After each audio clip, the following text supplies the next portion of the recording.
Now it's time for Straight on the Point with Jesse T. from some undisclosed location somewhere in the world. Now, ladies and gentlemen, here's Jesse T.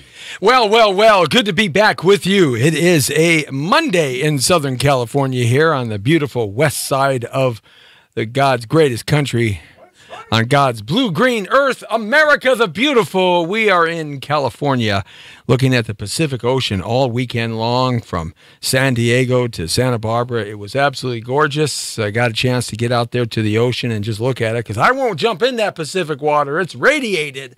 And I won't jump into eating that Pacific fish. It's radiated, too, from Fukushima.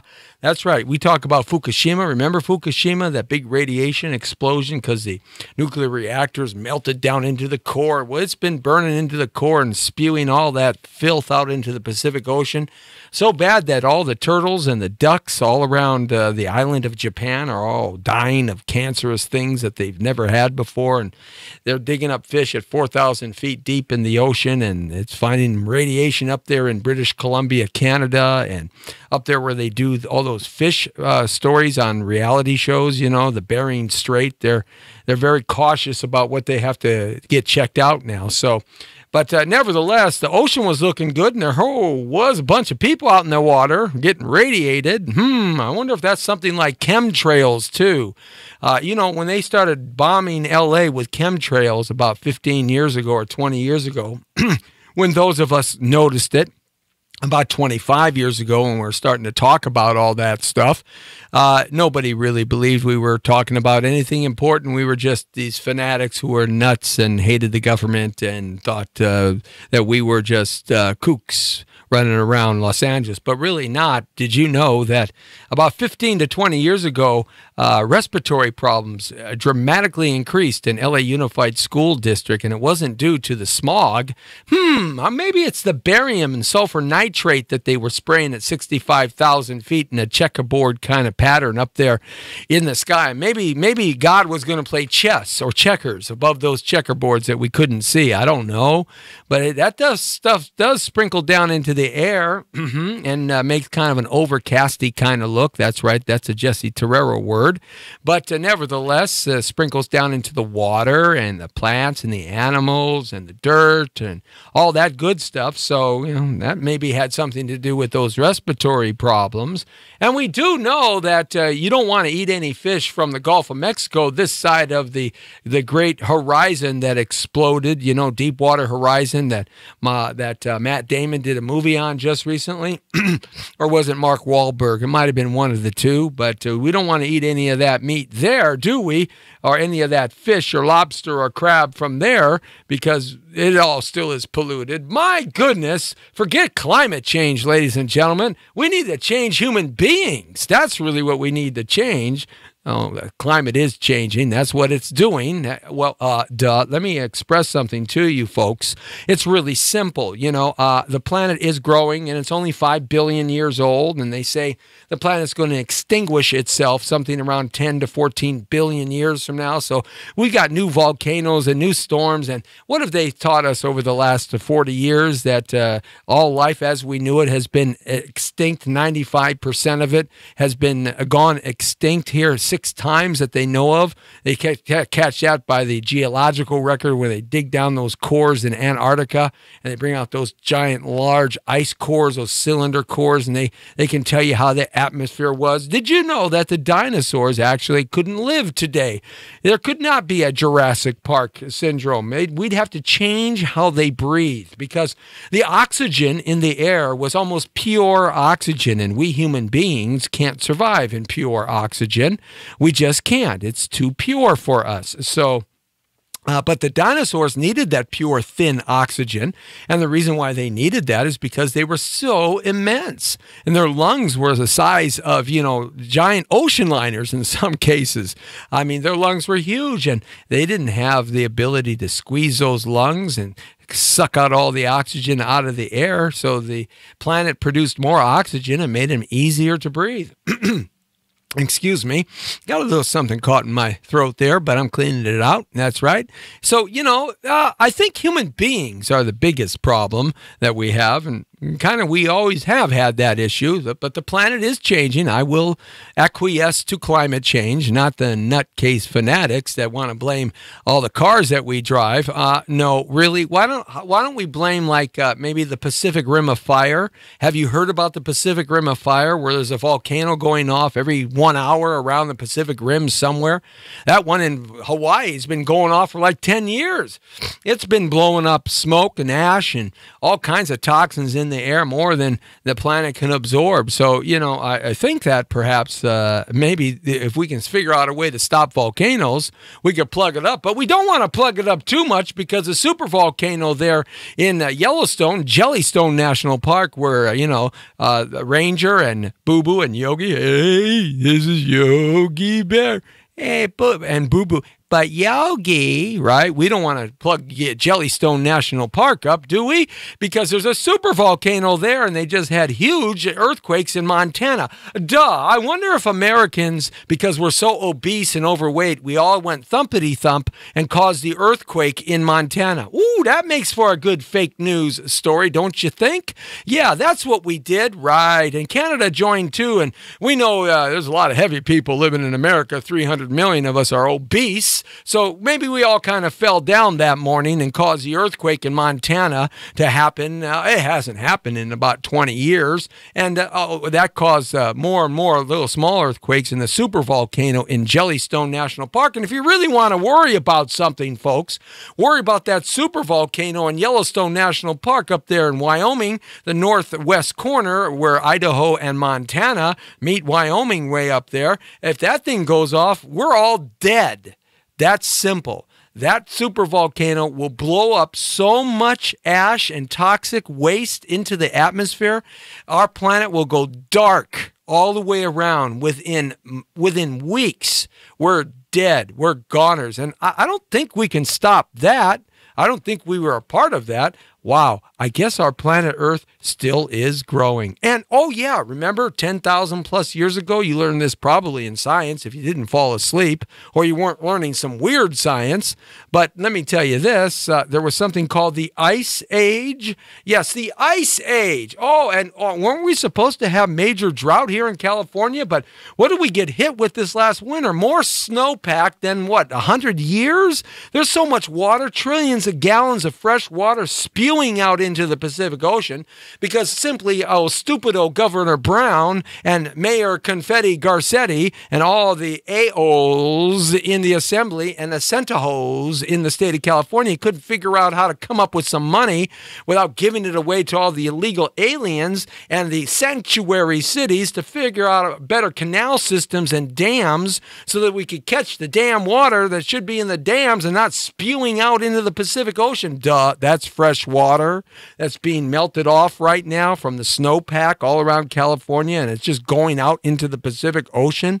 Yeah, most of it is. Oh, but we didn't have the money to fix those dams, did we? Oh, no, we had to help people who shouldn't even be in this country. Yeah, right. That was more important. Well, what about the water when we got no water? What are they all going to do? Fire off AK-47s and AR-15s and rob your house for water? Is that what they're going to do? Or maybe they'll go over to the Van Norman Dam at the northeastern end of the San Fernando Valley and attack that because there's billions of gallons of water in there coming from the Mulholland Canal there that was built, the pipeline from the San Owens Valley. And get that fresh water, right? I don't know. All I know is what I see, and what I see is sort of kind of what I get, It just doesn't make sense. But then again, not much makes sense anymore. About the only thing that does make sense is when you tune in here to the Jesse T Show, Monday through Friday from 5 to 6, where, yes, always on Monday, I kind of go hardcore. That's what I do on Monday. I have all kinds of political thoughts and all kinds of world according to Torero, and you're going to get straight on the point ideas. That's right. That's what I do on Monday. Why not? Kick off the Monday right. That's what I like to do. And, of course, we're broadcasting live at www.thepodcast.com. thepowerofvoices.com, our radio outlet, and podcasting there and having a great time. And also, we're also broadcasting at www.aventertainmentlive.com as well, and YouTube Live, The Power of Voices. Yeah, I see we're going to get connected now here. Also, facebook.com/Jesse Terrero. Hey, what's happening? Ooh, what's up? What's up? What's up? What's up, Facebook? And Instagram, who's kicking in now. Instagram Live at Jesse Terrero, saying hi to Darcy Donovan, who's joined us, and saying hi to Down de Rapar 2017, who's joining us. Also, we're on Periscope. All right, Periscope, give us some love and hearts, and that make us happen. By the way, we just got Google confirmed, 917,977 views, AVTV Live and the Jesse T Show. I spent a week confirming that, and it's true. Wow, blew my mind. Never thought. That's worldwide. That's how many views we've collected here while we've been on the air and everywhere, from the community to the world. Also saying hi to our live stream hookup now that we can hook up Periscope in a different way. Technically wise, we can bring on our live stream folks right here. Hey, live stream. All right, we'll start building that one up. We're building Instagram Live up, and we got the facebook.com/The Power of Voices happening, plus facebook.com/Straight on the Point, and Ustream and Upeak, and it goes on and on and on to 21 sites that we do cover during the show and after the show as we post up all your comments. And we do invite you to share us out, because we do have some good times, like we did on Friday when the Jesse T Show went on the road. We were road tripping with Dan the Man, back in the plan, the man with the master plan, Dan the Man, the ladies' man, the road dog king. We were out there at Lincoln Park Theater Festival. It's one of the very new festivals that are going on in some parts of the community, where they're bringing back creative arts in a major way, which is very exciting, because, you know, creative arts are very good for one part of the brain, and then technical stuff is good for the other part of the brain. So we got to get both. And they're bringing it back to the community in East LA and Los Angeles, over there by the County USC Medical Hospital, the Keck Center. So we were out there for a play that features 12 women in a bathroom. Yes. Have you ever thought what goes on in a bathroom where it's a restaurant and 12 women get locked in there? It sort of reminds me of that play that was done maybe 45 years ago, where these people all died and they were held in like this purgatory, and it was a steam room, and all these characters got together and could talk about their lives and stuff. That was fascinating to me when I saw that as a kid. I thought it was just terrific. Saying hi to please_pass_the_Mike just joined us on Instagram. Yeah, Instagram. We love you, man. We love live stream and Periscope and everybody too. But nevertheless, we had a great time, and we did bring it to you live. We were on the air and everywhere for about an hour and a half. Had a great red carpet out there. They had some, I tell you something. Those were the best tacos I ate since Mrs. Baca in Sun Valley on Sheldon Avenue. Mrs. Baca made the best tacos, Jerry Baca's mom. And Jerry Baca was a friend of mine when I was 13 years old and 12 years old. Boy, his mom could make tacos. We would ditch school just to go eat Mrs. Baca's refried beans, rice, and tacos. Oh, my goodness, they were so good. You know what I'm talking about. Yeah. Ooh, but the tacos over here from Manny's, I guess we call them the Manny Food Catering Service. They produced over there at the Lincoln Park Theater Festival. It's still going on, by the way. Damas de Baño. Baño. Yeah, it says that's right. That's the name of the play. And it's a very well-written play, but we had a great time over there. And we appreciate Jasmine Espada, one of the top PR persons here in Los Angeles, for inviting us out and doing the Jesse T Show live on the red carpet. And everybody spoke Spanish but me. The only Spanish I spoke was a little bit, but they all spoke better English than I could speak Russian. Not to say that I know how to speak Russian, because I'm not a Russian anywhere. I'm slow like a turtle. That's right. You like that one, huh, Lee Baby Michaels? You never know what's going to come out of this boy's mouth. I never know from word to word. It just kind of flows and goes because I'm Jesse T and I can't help but being me. So thank you very much, Jasmine Espada. We hope to get some of your actors and actresses and some of the literary people that you had there in on the show here. So let's hook that up because, folks, this was all about the Latino creative arts here in Los Angeles. And it's really terrific to be a part of that because it's coming back now. And to see the way TV, regular TV and films have changed over the last, well, I would say 20, 30 years, because there was a time, every time that I went out to read for a part in my teens and my 20s and my very early 30s when I decided I didn't want to do that anymore.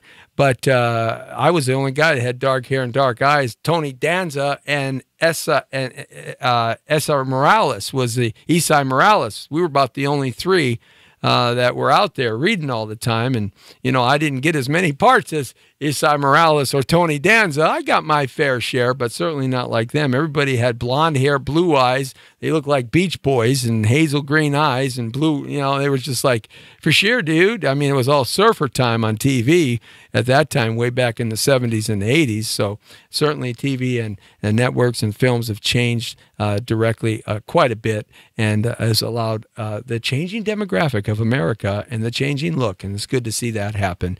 And so the creative arts programs are starting to come back now to great areas where they're desperately needed and just some fine talent out there. So that's kind of fun that we do here. So we always want you to check in to the Jesse T Show. Getting down to my topic, though, yes, I did start off in a kind of a rambunctious kind of way because, you know, these climate change people drive me absolutely insane, these fanatics. I think they forget that there are people that do have brains and memories out there and did learn something in high school and junior high school. And if you were blessed to go to college, you hopefully learned something in college or you read something that are interest to you in that arena and you got something from it. Because if you listen to news all the time, you're just going to hear one side of the story, which is going to be lies, and the other side of the story, which are going to be lies, because they're all liars, caught you with your pants on fire, climbing up a telephone wire. Yes. And what do you see? Nothing but ass in your face. That's right. So, you know, that's what I feel about that. But I did watch a movie over the weekend, and this movie was really cool. If you ever have a chance to see it, get it, watch it, order it, pay for it, whatever. It's called Flyboys. And it's all about America's participation in World War I, when America really was a protectionist nation, and most of the people in the country and the politicians and not the corporations, but the politicians, many of them did not want to join into World War I. Now, you say, Jesse T, why are you going all the way back to World War I? Because I got a point to make about the G20 here, and I'm going to get to it pretty quick in the next 15 to 25 minutes. But follow what I'm saying. Now, if you look back at World War I and you ask yourself and you study history, there's a lot of reasons why America did not go into the war immediately. There's a lot of reasons why America finally did get into the war. And when it got into the war simply ended about a year to a year and a half after we jumped in. And there's a lot of reasons why that happened, but there's also a lot of reasons that are under the covers and behind closed doors that happened as well. Essentially, World War I for Europe was the destruction of the monarchy system.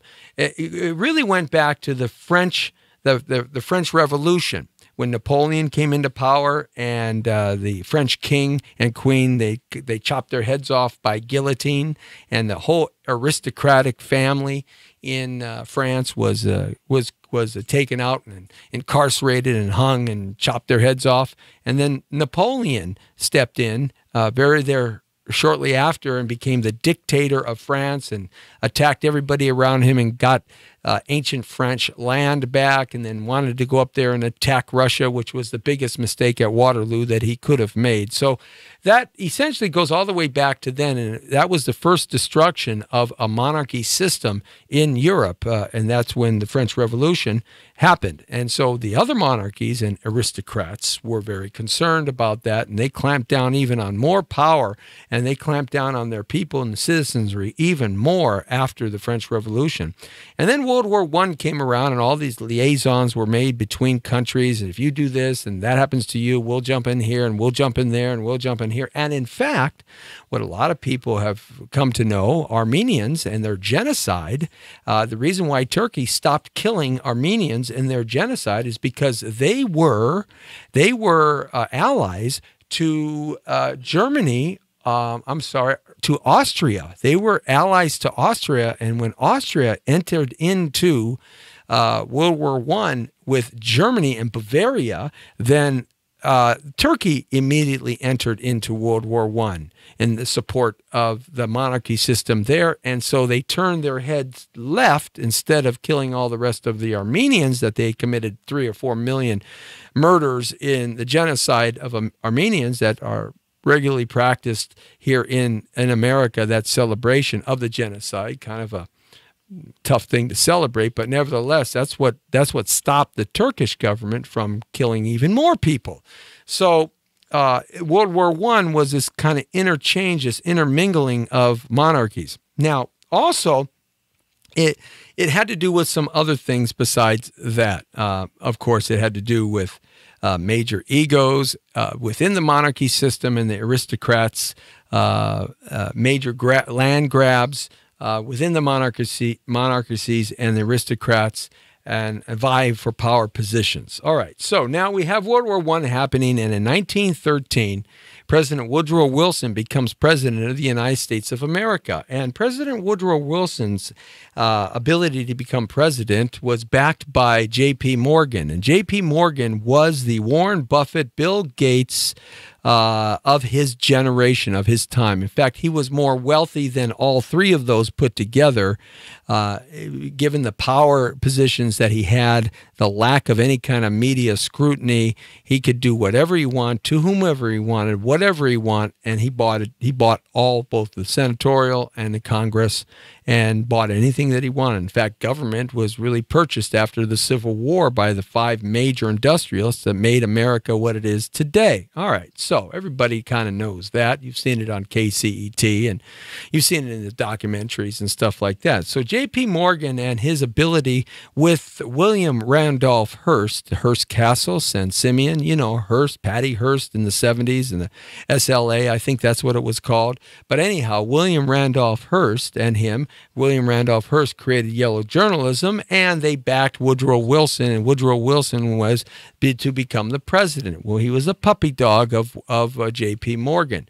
So in 1913, the IRS was passed. It was called the IRS Tax Act, and up to that point, Americans like you and me, regular folks, were not taxed. Only the super wealthy were taxed at a moderate percentage, but the regular folks and the less inclined regular folks, which we call, you know, a little bit more poor, they were not taxed at all. We were not taxed. There was no sales tax on items and goods and services. None of that was in the state levels as well. So now they created the IRS. Why is that? To tax Americans. And why is that? Ultimately, because they wanted to be able to fund something called the Federal Reserve.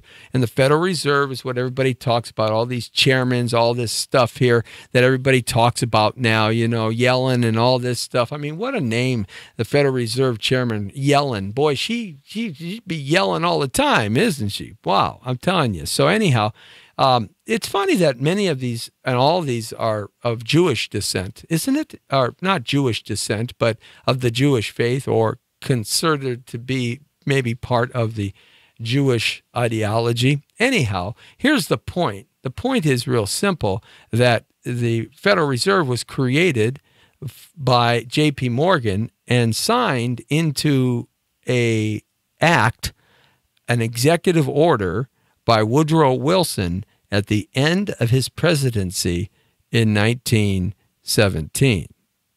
Okay? So, now I may get a few of these dates wrong. You historians out there, correct me as needed. But I may get a few wrong, but the overall synopsis is pretty right on the button. So, think about that. The Federal Reserve can make money out of thin air. They don't have to have gold or silver back us. The Federal Reserve can make money out of thin air. It's called the fiat financial system. It's very, very easy to understand, but that's for another day. Just understand that when you put $1 into a bank, they can make 10 times that $1, even though 10 times that $1 doesn't exist. Okay? That's essentially the bottom line. All right. How they do that is very, very interestingly and simply complicated, but very easy to understand once you understand it. That's the Federal Reserve. In other words, the President of the United States, Woodrow Wilson, signed over from the Treasury Department, who handled the monetary and currency of the United States of America up to that point, and that's why Abraham Lincoln died, in my opinion, and many other scholars who are much smarter than I believe that. Andrew Jackson was shot at 6 times for that reason, because those two individuals did not want a national entity like the Federal Reserve. They were very Jeffersonian. And Jefferson said, the minute you lose your control of your currency and your monetary system, you get put into tyranny and liberty stops. Think about that one for a moment. Do you really have any liberty? Really? If you don't got no money, you got more liberties living on the street without any money than if you're working every day. Yeah. So now let's bring that a little fast forward here.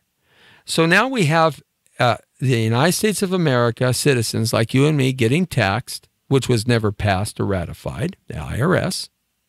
And the Federal Reserve is now creating money where no money could ever be created, and spending money and investing money and lending money to banks.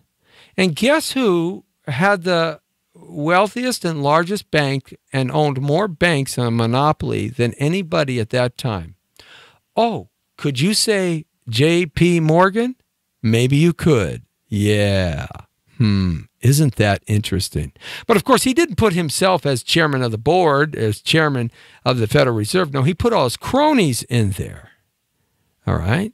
So now he controls the banking, borrowed money, creating money out of thin air from deposits that are made. He controls the IRS and the taxation through Woodrow Wilson, the Senate, and Congress. Now you understand the power that this man had. And now comes along World War I. And what the Civil War taught the 5 major industrialists are this. 1, war is profitable. Just ask Colt. Just ask Henry. Just ask Remington. These rifle manufacturers during the Civil War, war is very profitable for everybody who can profit from it. That's what they found out at the end of the Civil War. There are numerous books and articles about this, where the major corporations of the time were just making hundreds of millions of dollars worth the dollars of their time and valued at our time over and over and over, because they found out that war is very profitable. That was the first time they did that. So they learned that lesson, and World War I came around. Here's the issue with World War I, though. It was like a big giant family squabbling amongst each other. It was like the police would go in. If you're a police officer and you're asked to go to a family dispute, that's the worst thing to go to, because everybody ends up hating your guts. I mean, that's one of the most dangerous things that police officers can get into, because it's very, very dangerous. You just have no idea what's going to happen when emotions are involved. And that's sort of what like America would have been like going into the beginnings of World War I, this intergovernmental country squabbles. They didn't want to enter into that. The corporations desperately wanted to. In fact, the corporations were still sending munitions, supplies, food, clothing, what medicine there was, which was very, very little. Penicillin wasn't created till 40 years later. But in that respect, They were sending all that they could, and they were selling it to both sides, all sides, good or bad, whichever side and perspective you were on. Made a lot of money. And guess who financed most of that stuff? Guess who was financing most of that stuff in Europe? Guess who financed J.P. Morgan and Rockefeller at the very beginnings of their careers? Could we say Meyer? Oh, no, he changed his name to Rothschild. Yeah, the Rothschilds financed the South and financed the North in America during the Civil War. It's already proven that they've done that to surrogates. The Rothschilds have financed every single war, both sides, that you could possibly remember in your history books.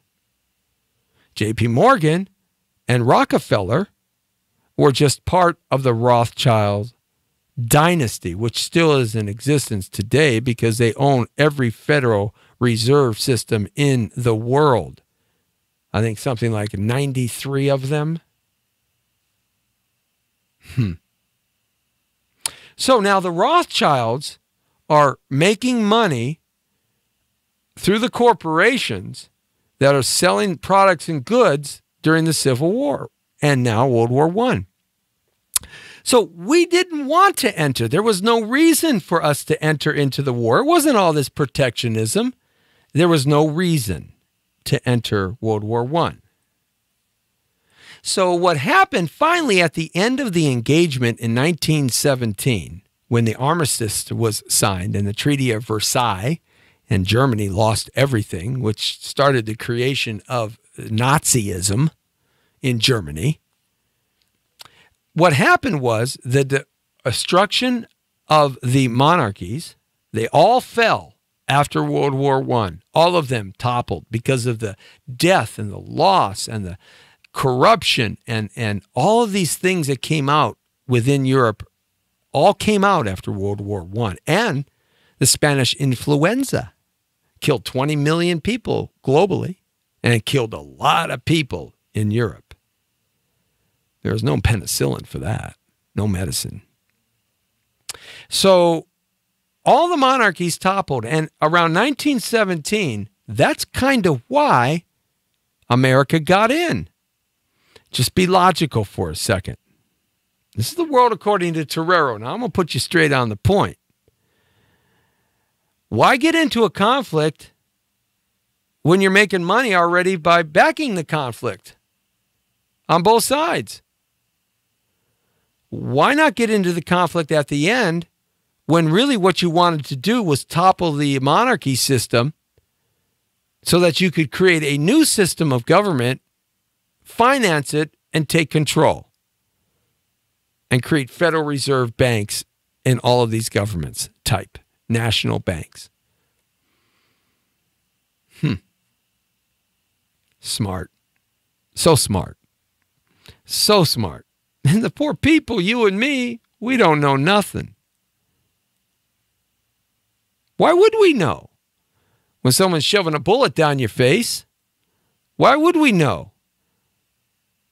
We only know what our heart tells us, that Vive la France and Germany and America and the red, white, and blue and the stars and stripes and the flag of England and God Save the Queen. I mean, they tap into your passions all the time. That's media. It's very good at that. William Randolph Hearst just created lies and yellow journalism to get Woodrow Wilson elected. So now we enter World War I at the end of 1917. Now, it dawned on me this because I was watching that movie Fly Boys that I talked about earlier, and it was about a few handful of American pilots who wanted to fly planes and get into the war, and so they went over to France and they learned how to fly, and then they became heroes in France, and when America ended the war, in about a year and a half, it was all done, and they went back home heroes and the greatest young flyboys of our nations, the ones that survived, because very few survived those original dogfights up there in the air with those great old planes, the Beagle and the three-wing German aircraft, the Focke-Wulf, right? So now we have World War I happening, and it dawned on me because as I was watching this movie, I said to myself, I always wanted to. I knew there's a reason why we got into World War I, but I could never really tie the dots together just till this weekend. At least in the world according to Torero, and getting straight on the point. Because I'm going to tie this to Donald Trump and the G20, which I think he did a great job. But we're going to tie this in a second. So now World War I ends. Guess what? America is the star. We came in and saved the day. And we saved the day because we had all the men, and we had the trucks, and we had the fuel, and we had the food, and we had the rifles, and we had more supplies, and we weren't in the war, and we were protected by two great oceans and a thing called the North Pole where Santa Claus lives, and we were protected, and we didn't have to deal with the disease and the squabbles and the intermingling of the monarchs. The monarchs were just about ruined in 1917. So essentially what they did is they did what they did in America. It was a coup de grace, if I want to use the French idea, a coup de grace against all of European countries. How do we destroy the power brokers that have been there for some of them 1,000 years? How do we destroy them completely and take over to replace it with something that we control, like the Outer Limits? Do not change your channel. We are in control. Right? Let's start a war. Let's let a lot of people die. And then let's come in at the last minute and save the day and show a better way. Wow. And that's what happened. So now how does that tie into the G20 and Donald Trump?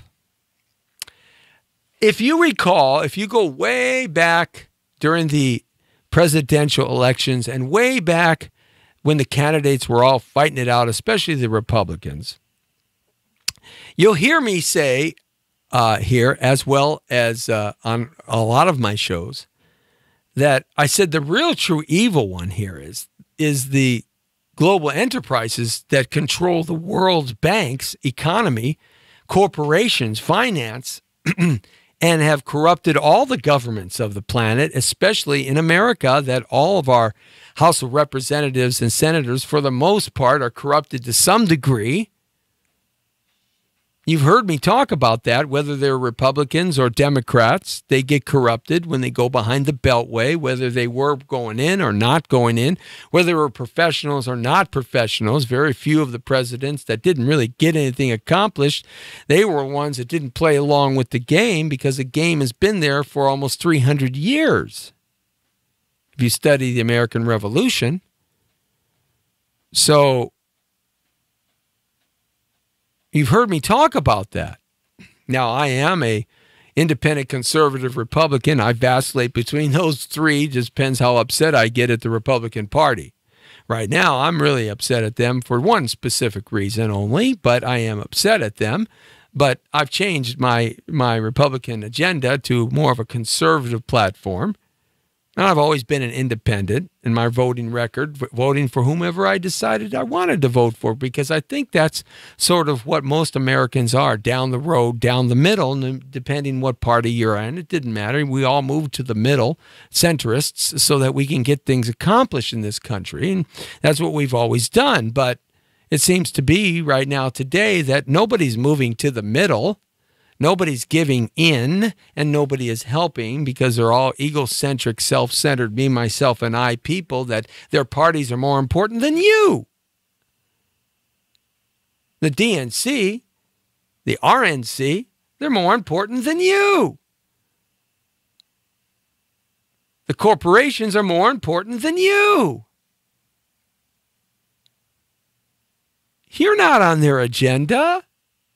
And for the last 50 years, you haven't been, since they executed JFK, who wanted to stop the Federal Reserve System, by the way, and he wanted to pull the troops out of Vietnam. Those are just two of the things he wanted to do. And he wanted to bust down mafia and organized crime, as well as other things.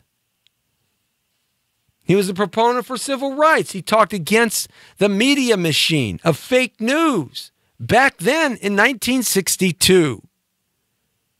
He talked about the industrial military complex that Eisenhower warned us against at his last speech. He talked about that. From the time he died right there in that Lincoln Continental, America was in the middle of a coup de grace.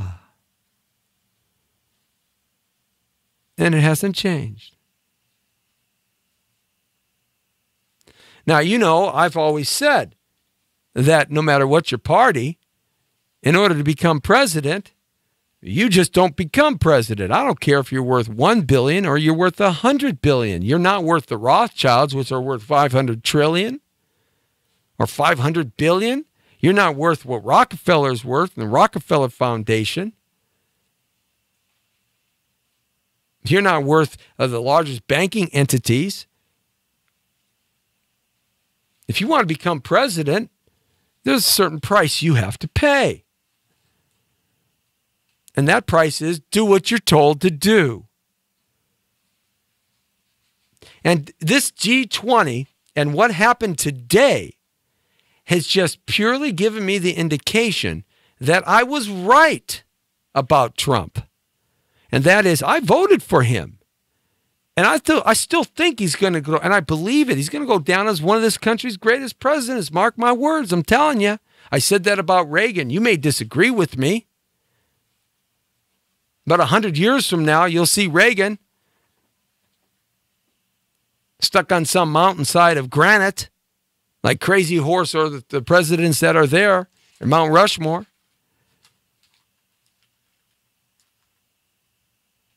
But what I said about Trump is what I've said all along. When you become president, you are given the ability to do some things that you want to do. But you're also told what to do by those that are far more powerful than you. Oh, yeah, you hold the trigger to the military machine. Yeah, sure. Let me tell you, no president is going to go in there and pop off nukes. It's not going to happen. Unless, of course, we're nuked first, and all that stuff happens automatically anyway. They built the matrix. It's already here.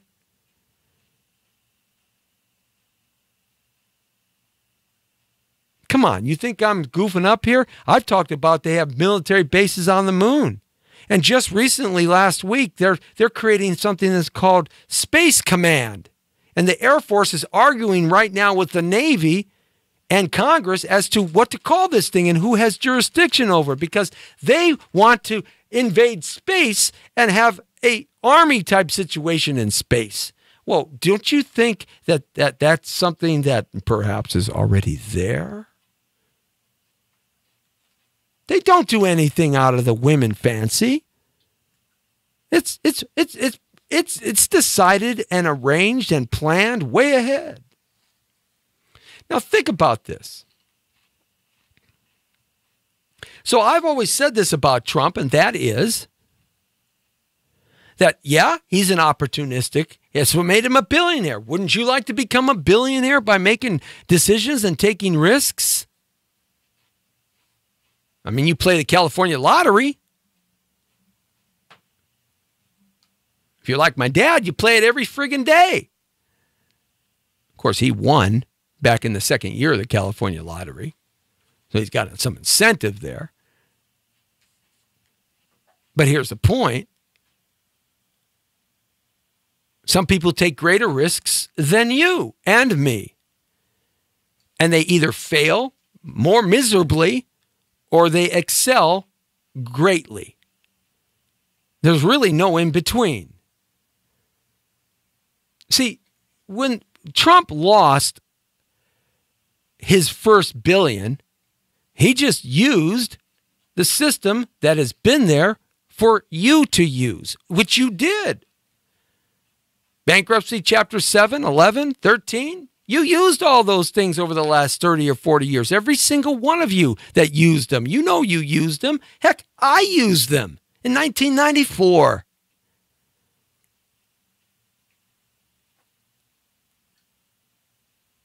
Nothing illegal against that. So he found a void where the squabbles of the RNC and the DNC come together and can't agree to anything for the last 40 years, a quagmire in Washington. And he found a void utilizing the newest media to become president of the United States of America. So what's new? Abraham Lincoln used the train and the telegraph. FDR used the train and the car and the telegraph and the newspapers and the radio. Kennedy used TV. What's new? So this G20 takes place, and everybody says, oh, he did terrible. Fake news, man. It's all fake news. Nobody wants anybody to be successful anymore. Why don't you talk about the good things? Yeah, he meets with Putin and gets a ceasefire in Syria. Doesn't that save millions of lives? And Jordan too, because that conflict is spilling over into Jordan. He meets with the Chinese president and talks about trade and leverage on North Korea. Now they're going to do joint military exercises in the South China Sea, China. He meets with the French president, a new president, to begin talks to work together better about immigration. Because they have a big Islamic refugee system and problem there in France, and it's blowing up. He created new trade relationships with the UK. I mean, what do you think is going to be accomplished at the G20? Did you know that the G20, most American presidents never accomplish much of anything because we do much better in a bilateral agreement than this kind of group agreement situation?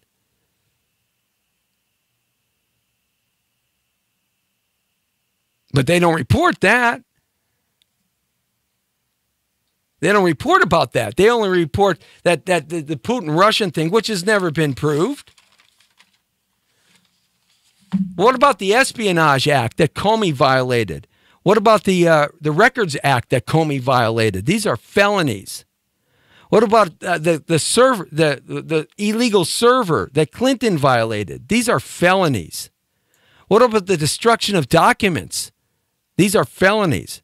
What about the kickbacks? Military funding, 20% of our uranium goes to Russia. Kickbacks to the Clinton Foundation. These are felonies. That's bribery. What about the Flynn leak? That's a felony.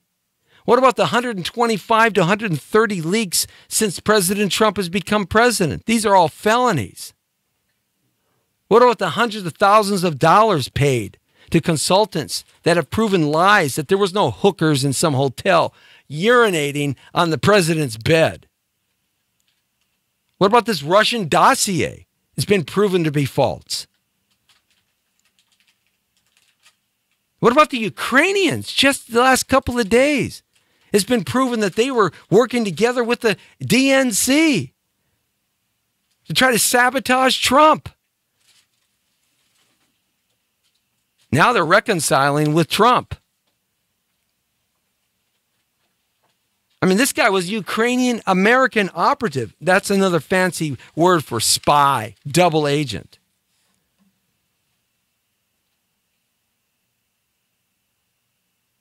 I mean, we should be talking more about North Korea. We should be talking about ownership of homes being down 51%.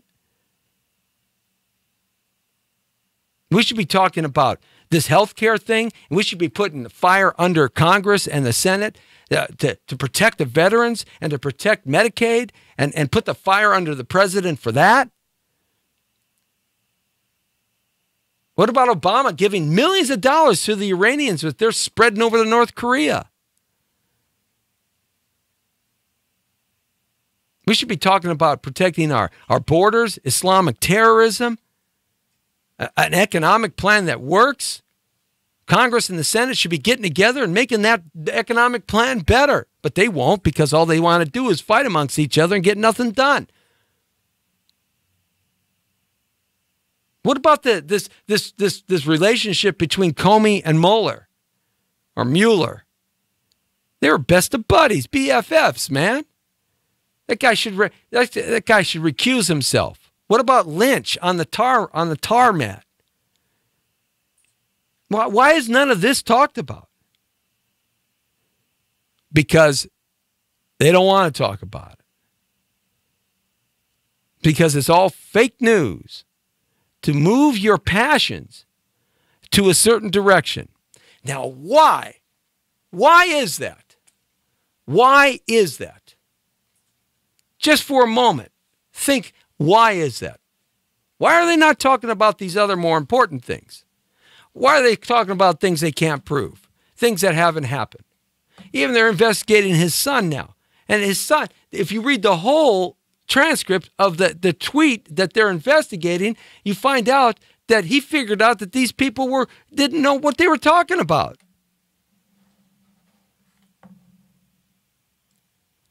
So why is that? And it hit me like a brick on Sunday. It hit me like a brick on Sunday when I read this story, and it blew me away when I read this story, and it all came together for me in the world according to Torero. And I'm going to put you straight on the point right now. It all came together for me. I couldn't believe it. I couldn't believe this. And this is why. And this is why I started off with World War I and talked about J.P. Morgan. 3 richest Democrats just went on Fox today and gave something to Trump. Well, really not to Trump, but they just turned over a card. And that is, we're talking about Bill Gates, Warren Buffett, and Charlie Munger. Okay? These guys collectively are worth probably $200 billion. All right? It's amazing what they just said. Warren Buffett said, I would certainly say, this is what Warren Buffett said. And this is a quote. Let me make sure I can bring it up here. Warren Buffett said,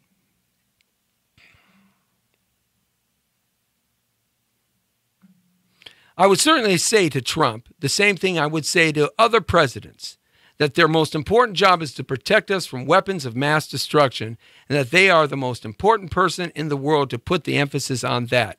Charlie Munger said, then jumped in to add something very direct praise of President Trump. I am an admirer of the Trump change of mind about China and making an ally out of China instead of screaming about trade issues. Bill Gates went on to say the president and his personal counsel, he would like to become part of his personal counsel, whether it's research, making sure that pandemics don't come to get us, and helping other countries. I'd make sure he knew all about that.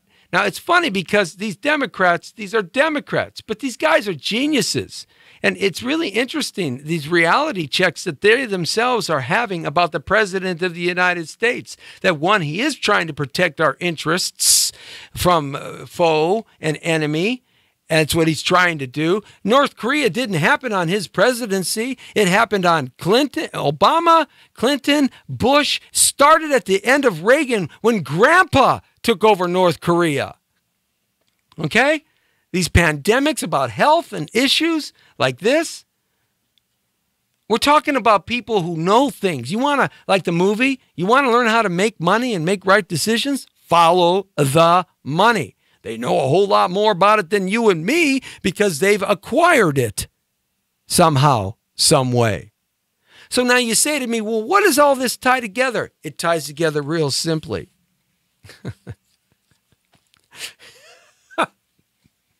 This is a master plan. The Bilderberg Society 5 years ago, before Trump even was initiated, 2 years ago, before the presidency, they met, they picked their hand-picked guy. Just like they picked Obama and Clinton and Bush. They picked, because they're all part of that.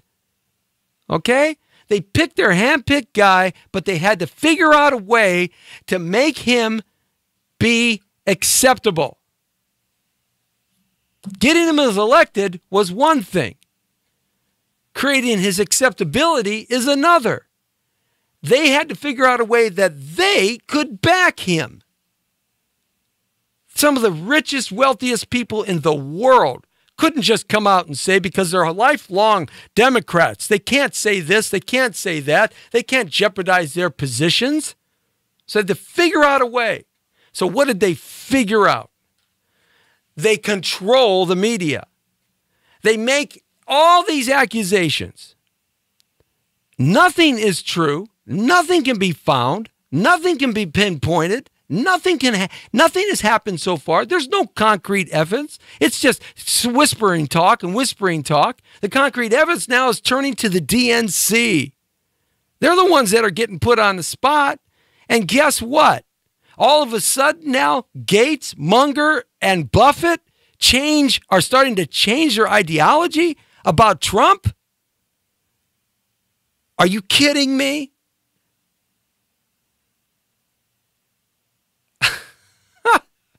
Is there no coincidence to this or irony? It's no different than J.P. Morgan buying Congress, buying the Senate, buying the presidency, along with the Rothschilds and the Rockefellers, making profit off of everybody else. That's what they're doing, and that's what it's going to be about, and that's what I've said right from the beginning. This is all about money and positioning and how to look good. And Trump is the scapegoat for the BS, but watch what happens. Watch his tide shift. All of a sudden, watch. And now he's going to be the poster child for greatness. Watch. There's nothing impeachable here. But they had to make the United States public because 50% of them think he's a bad guy.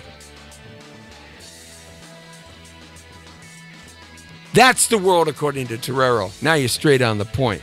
History always repeats itself. You just have to study it to understand that that's what it's all about. You're getting duped again by the senators, by the Congress, by the judicial branch, and by the corporations. Duped again, America. Open your eyes. The Jesse T. Show. Jesse Torero, the Brown Beauty's off duty. See ya!